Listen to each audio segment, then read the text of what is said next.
আৰু ধ্ৰুৱচন দাস ডাঙৰীয়া, চেৰাজামৰ সেৱক সেৱিকাসকল আৰু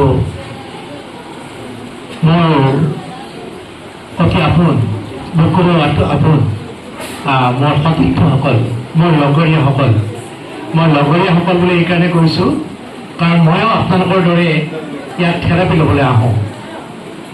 অৱশ্যে মই কিছুদিন নাই অহা। তাৰ দুটা কাৰণ, নাই অহাৰ দুটা কাৰণ। এটা কাৰণ হ'ল চেৰাজাম নিজে, চেৰাজামৰ কিবা এটা কাৰণত মই ইয়াত নাই অহা, আৰু ২ নম্বৰটো হ'ল মই নিজে। প্ৰথমতে মই নিজৰটো কওঁ। মই এতিয়া এনেকুৱা এটা অৱস্থাত আছোঁ যে মোৰ যি ৰোগ আৰম্ভ হৈছিল, সেই ৰোগটো আপোনালোকক মই আগতেও কৈছোঁ যে মোৰ হাতৰ এটা সাংঘাতিক বিষ আছে, তীব্ৰ বিষ, মৃত্যু যন্ত্ৰণা, চটফটাই আছিলোঁ। গুৱাহাটীৰ বিখ্যাত ডক্টৰৰ ওচৰত গৈছিলোঁ, এটা টোপোলা লৈ গৈছিলোঁ, ধনৰ টোপোলা। তাত এক ৰাতিত শেষ কৰি থৈ গুচি আহিছিলোঁ। প্ৰকাণ্ড দীঘল এখন ঔষধৰ লিষ্ট আৰু বহুত কিবা কিবি। এমাহ ধৈৰ্য সহকাৰে মই যন্ত্ৰণাকাতৰ এটা অৱস্থাত মই তেনেকৈ সেই ডক্টৰৰ পৰামৰ্শমতে মই চিকিৎসাধীন হৈ আছিলোঁ। ভাল নাপালোঁ। ভালটো নাপালোঁৱেই। এই যে দীঘলীয়া লিষ্ট এখন দিছিলে একমুখা ঔষধ খাবৰ কাৰণে, সেইবোৰ খোৱাৰ পিছত মোৰ নতুন নতুন কিবা আকৌ আৰম্ভ হ'ল। কিন্তু ইতিমধ্যে এটা যোগসূত্ৰ হৈছিল মোৰ চেৰাজামৰ লগত।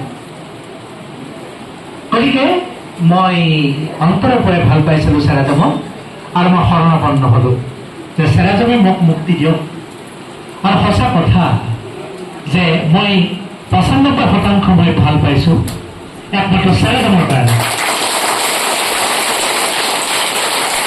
এইটো মোক এতিয়া দেখিছে, এনেকৈ কথা কৈছোঁ, মাইক্ৰফোনটো মই যিখন হাতত মই একো কৰিব পৰা নাছিলোঁ, যিখন হাত মোৰ বিকল হৈ গৈছিল, মোৰ ওচৰত এটা মহ যদি পৰে মোৰ গাত মই মাৰিব পৰা নাছিলোঁ, সেইখন হাতেৰে মই এতিয়া মাইক্ৰফোন হাতত লৈ কথা কৈছোঁ।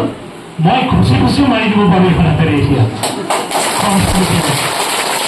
মোৰ সাহসটো আহিছে, আৰু এইটো দিছে একমাত্ৰ চেৰাজামে। ৫% নহ'ল ভাল, ৫ নম্বৰ নাপালোঁ, মই নোৱাৰিলোঁ। কিয় জানে? মই অধম নিজে। কাৰণ ইয়াত যিধৰণে আহিব লাগে সদায়, মই সদায় আহিব নোৱাৰোঁ। মোৰ অলপ সামাজিক কাম থাকে, আৰু অলপ থাকি দিয়ক অলপ অসুবিধা। সেইটো আচলতে কোনো অসুবিধাৰ কথা নহয়। কিন্তু চেৰাজামৰ দোষ এটাই যে যদি মোক ১ মাহত মই এই চিকিৎসাটো কৰি যদি মোক ভাল কৰি নিদিলেহেঁতেন, মই আহি থাকিলোহেঁতেন। মোক ভাল কৰি পেলাই মোৰ মনটো এনেকুৱা কৰি দিছে যে তুমি আৰু নগ'লে হ'ব দিয়া, ভালে আছা দেখোন। গতিকে দোষটো এওঁলোকৰ। মোক সোনকালে ভাল কৰি দিছে, আৰোগ্য লাভ কৰিছোঁ কাৰণে অলপ ঢিলামি হ'ল মোৰ, যাম আৰু লাহে লাহে। কিন্তু মই ইয়াত আহিম, কাৰণ এটা অসুখ মোৰ ভাল হৈছে, কিন্তু আৰু যাতে মোৰ গাত অসুখ সোমাব নোৱাৰে, কোনো ৰোগ সোমাব নোৱাৰে, তাৰ কাৰণে মই ইয়াত আহিব লাগিব। অকণমান অসুবিধা আছে মোৰ, সেইকাৰণে নাই অহা। মই আকৌ আহিম, আকৌ আপোনালোকৰ লগত সেই বগা কাপোৰ দুখন লৈ সেই বেগত শুই মই থেৰাপি ল'ম, আপোনালোকৰ লগত কথা পাতিম। এইটো হ'ল মোৰ প্ৰথম কথা। দ্বিতীয় কথাটো হ'ল চেৰাজাম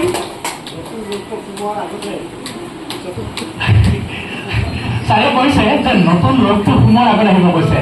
তাৰমানে ভয় কথাটো মোৰ যাতে আহিব নোৱাৰে, কিবা এটা অহাৰ আগতে যদি মই আহিব পাৰোঁ, মই কথা দিলোঁ আহিম যাতে মই ঠিকে থাকিব পাৰোঁ।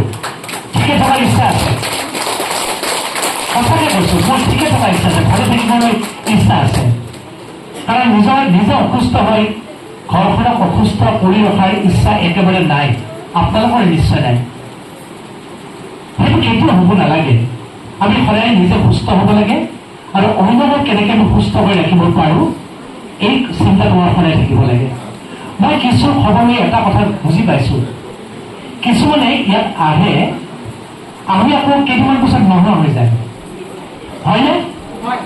কি কয় জানে? কয় গৈছিলোঁ, নহ'ল ভাল অলপ বেছি হৈছে। এই এটা বেয়া ধাৰণা সোমাই গৈছে। গতিকে আমি যিসকলে ইয়াত সদায় আহি আছো, আমি এটা কথা আমি তেওঁলোকক ক'ব লাগে যে আৰম্ভণিটোত অকণমান বাঢ়ে, কিন্তু বঢ়াটো এটা ভালৰ লক্ষণ, এটা ভাল হোৱাৰ লক্ষণ এটা। এই কথাটো আমি ক'ব লাগে। এই যে অকণমান বেছি হৈছে মানে কি ভাল হোৱাৰ লক্ষণ এটা আৰম্ভ কৰিছে, এই কথাটো আমি ক'ব লাগে। আমাৰ ঘৰৰ কথা ভাবকচোন, এই যে এঙাৰটো আমি যে এটা সময়ত দাঁত ঘঁহিছিলোঁ, আজিকালি নাই এইবিলাক ব্যৱস্থা, বিজ্ঞান অবিজ্ঞান এইবিলাক আমি বুজি পোৱা নাছিলোঁ। এঙাৰেৰে আমি দাঁত ঘঁহিছিলোঁ। এঙাৰটো দেখিবলৈ ক'লা, কিন্তু দাঁত চাফা কৰি দিয়াৰ লগে লগে দাঁত চিকচিকা হৈ উঠে। কেৰাহীবিলাক লেতেৰা কেৰাহীবিলাক কিন্তু ক'লা দাগেৰেহে কিন্তু ক'লা এঙাৰেহে কিন্তু চাফা কৰে। এটা এটা ভাল লক্ষণ, এই ক'লাটো এটা ভালৰ লক্ষণ। গতিকে আমাৰ যিসকলে কিছুদিন আহি ইয়াত গৈ একো লাভ নাই বুলি কৈছে, বেছি হৈছে বুলি কৈছে, তেওঁলোকক এই কথাটো আমি সকলোৱে ক'ব লাগে যে সেইটো কিন্তু এটা ভালৰ লক্ষণ আছে। তুমি ভুল কৰিলা, যদি যোৱা বন্ধ কৰিছা তুমি আকৌ যোৱা, 10 দিনমান যোৱাৰ পাছত তুমি সঁচাকৈ তুমি তোমাৰ বেয়া লগাখিনি ভাল লগা হৈ আহিব।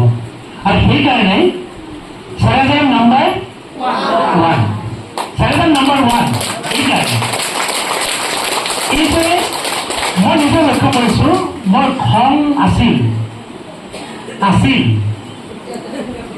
হয় আছিল, তাৰমানে এতিয়া নাই, হয় আছিল, খং আছিল, মোৰ বিৰক্ত বোধ এটা আছিল, কিবা বিৰক্ত লাগি থাকে, অলপ খিংগে লাগে, কেতিয়াবা দুখ কৰি থাকিবলৈ মন যায়, এইবিলাক আছিল।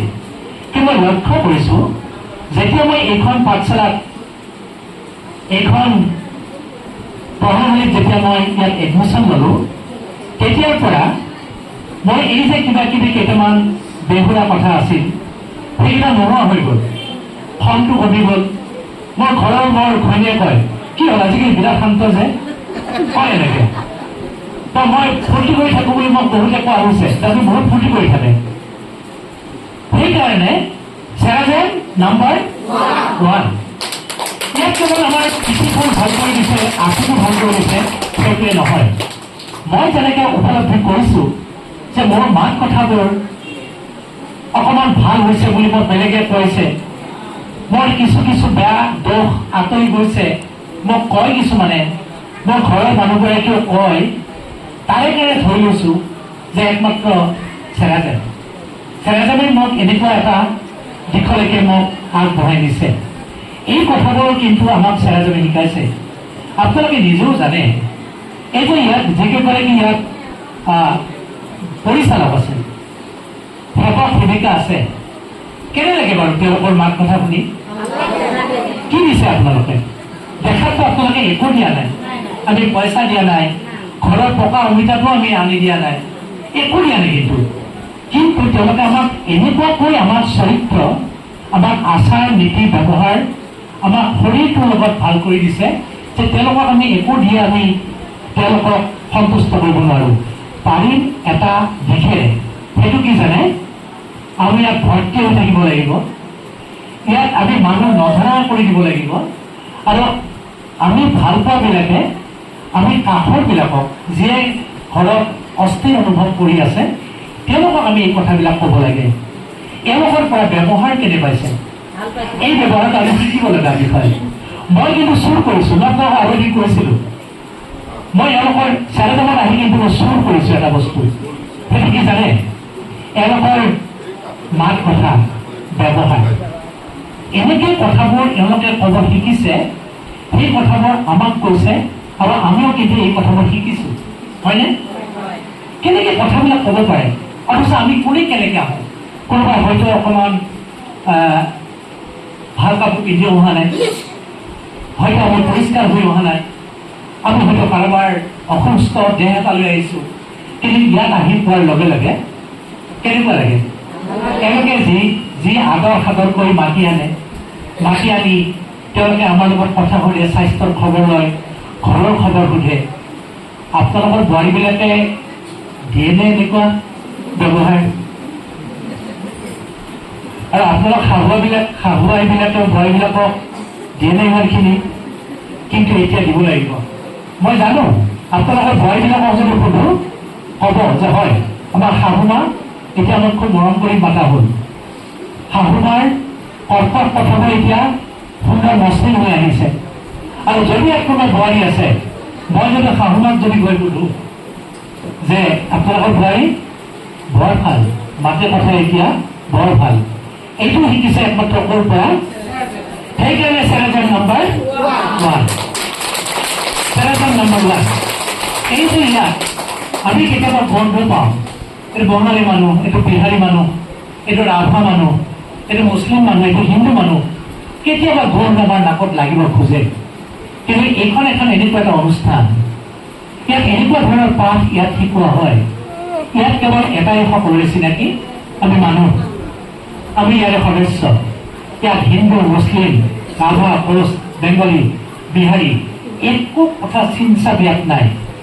যিটো কথা ঈশ্বৰ ভগৱান আল্লাই আমাক দি দিছিল, ঈশ্বৰ আল্লাইতো আমাক মুছলিম বুলি কোৱা নাছিল, বোলে এইটো মুছলিম দাড়ি দি দিওঁ, টুপি দি দিওঁ, বা এইজন হিন্দু মানুহ টিকলি দি দিওঁ, এটা ফোট দি দিওঁ, দিছিল জানো? নাই দিয়া। আমাক মানুহ হিচাপে ইয়াত জন্ম দিছিল। আৰু আমি মানুহবিলাকে আমি এইবিলাক বেয়া বেয়া কাণ্ডবিলাক কৰি পেলাই আমাৰ অশান্তি আমি নিজে সৃষ্টি কৰিছোঁ। কিন্তু চেৰাজনে এইবিলাক কিন্তু এইবিলাকৰ পৰা সদায় আঁতৰি আহিছে আৰু আমাক আঁতৰি থাকিবৰ কাৰণে এটা পাঠ দিছে। মই আৰু নকওঁ বেছি, ধৈৰ্য ধৰিব লাগিব, ধৈৰ্য ধৰিব লাগিব। আৰু আটাইতকৈ ডাঙৰ কথাটো হ'ল এইটো যে আমাৰ মানুহবিলাকৰ আত্মসন্তুষ্টিটো সাংঘাতিক কথা। সন্তুষ্টি, নিজক সন্তুষ্ট প্ৰথমে কৰিব লাগিব।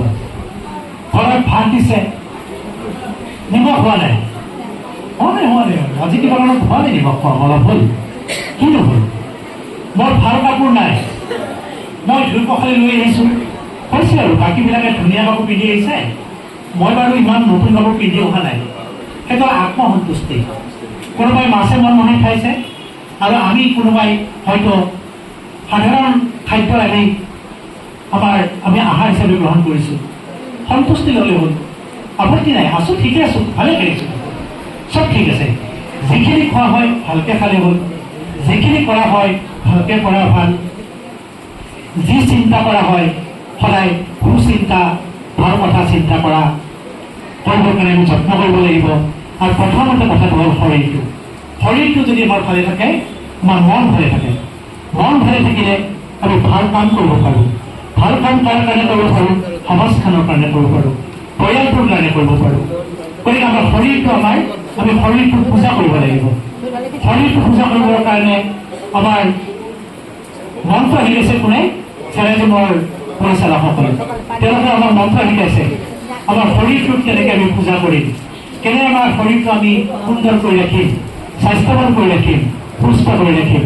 কাৰণ সুস্থ শৰীৰে সুস্থ মনৰ সৃষ্টি কৰে, সুস্থ মনে সুস্থ কামৰ সৃষ্টি কৰে। সুস্থ মনেৰে আমি সকলো মিলা প্ৰীতি ভালভাৱে আমি থাকিব আমি পাৰোঁ। প্ৰথমেই মোক ক'ব দিছিল, মোক ক'ব দিয়াৰ কাৰণে এইখিনি কথা মই ক'লোঁ আপোনালোকক আৰু শুভেচ্ছা থাকিল। আৰু মই এই কথাখিনি আপোনালোকক কওঁ, অকণমান ছবি আঁকিবলৈ যত্ন কৰোঁ। মই ইয়াত যেতিয়া প্ৰথম মই ইয়াত থাকোঁ, ইয়াত যেতিয়া সোমাই আহে কিবা কিবি ৰ'দ লৈ মুখখন মই দেখি পেলাই মই সেই ছবিখন প্ৰথমে আঁকি লওঁ হৃদয়ত, যে এই মানুহগৰাকী আজি এনেকৈ আহিছে। কিন্তু 15 দিন বা 1 মাহ যোৱাৰ পিছত যেতিয়া মই সেই ছবিখন আঁকিব লগা হয়, তেতিয়া মোৰ ৰং অলপ বেছিকৈ লগা হয়। কিয় জানে? কাৰণ মানুহ যোৱা গাঁওখন উঠি আহে, তলতলীয়া হৈ আহে। গতিকে মই আকৃতিটো কৰিবৰ কাৰণে মই ৰং বেছিকৈ ব্যৱহাৰ কৰিব লগা হয়। ইয়াত মই আপোনালোকৰ তেনেকুৱা ৰং বেছিকৈ ব্যৱহাৰ কৰিব খোজোঁ। এটা ধুনীয়া শৰীৰ আপোনালোকৰ দেখিবলৈ খোজোঁ, এটা সুস্থ ধুনীয়া মুখমণ্ডল, মসৃণ মুখমণ্ডল, উজ্জ্বল মুখমণ্ডল, চকু ধৰি জেলকি চলোৱা চকু, তেনেকুৱা চাবলৈ সদায় মন যায়, হেঁপাহ হয়।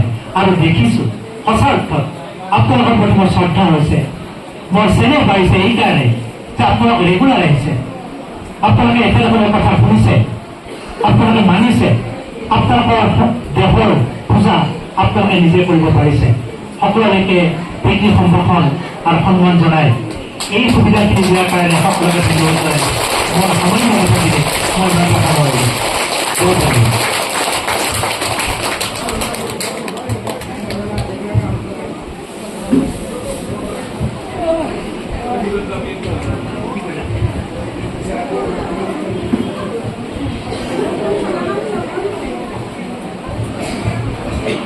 কেনেকুৱা লাগিলে? ইমান মিঠা মিঠা কথা, ইমান ধুনীয়া কথা। একচুৱেলি আমি তেওঁৰ পৰা বহুত কথা শিকিছোঁ। যেতিয়া ষ্টাৰ থেৰাপি ল'বলৈ আহে, আমি তেওঁৰ ওচৰত বহোঁ, তেওঁৰ লগত কথা পাতোঁ, খুব ধুনীয়া ধুনীয়া তেওঁৰ কথা কয়। আৰু আমি সকলো জানে সাহিত্যিকৰ যিখন ব্যক্তি হয়, সাহিত্যিকৰ মনত এখন মানে জগত থাকে ন, এখন পৃথিৱী থাকে। আৰু সেই পৃথিৱীখনত সদায় ধুনীয়া ধুনীয়া কথা, ধুনীয়া ধুনীয়া ছবি, ধুনীয়া ধুনীয়া শব্দ তেওঁলোকৰ কি কৰিব পাৰে, তেওঁলোকে সৃষ্টি কৰিব পাৰে ন। আৰু তেওঁ যিখিনি কথা ক'লে ইমান ধুনীয়াকৈ ক'লে, ইমান সুৰ লগাই ক'লে, আৰু শুনি পেলাই মনটো কি লাগিলে, বহুত বেছি ভাল লাগিলে ন। গতিকে আমি শৰ্মা ছাৰক বহুত বহুত ধন্যবাদ জনাইছোঁ, অন্তৰৰ পৰা ধন্যবাদ জনাইছোঁ। যোনবিলাক কথাটো যাব লাগে শৰ্মা ছাৰক। ইয়াৰ পিছতে মই মাইক্ৰফোনটো আমাৰ বিশিষ্ট অতিথি দেৱান জয়নাল আবেদিন ছাৰলৈ আগবঢ়াইছোঁ। আৰু তেওঁৰ পৰা আমি এতিয়া বহুমূলীয়া ভাষণ শুনিম। গতিকে আপোনালোকে ধৈৰ্য সহকাৰে শুনিব, কথা নাপাতিব। পিছফালে কথা হৈ আছে, গতিকে কথা নাপাতিব, ছাৰৰ কথাখিনি ধুনীয়াকৈ শুনক। কাৰণ ছাৰ নিজে চেৰাজেন থেৰাপি ঘৰত লৈ আছে আৰু তেওঁলোকে খুব ধুনীয়া ৰিজাল্টো পাইছে। গতিকে কথাবিলাক ভালকৈ শুনিব। এটা হাত চাপৰ দিয়ক ছাৰৰ কথা।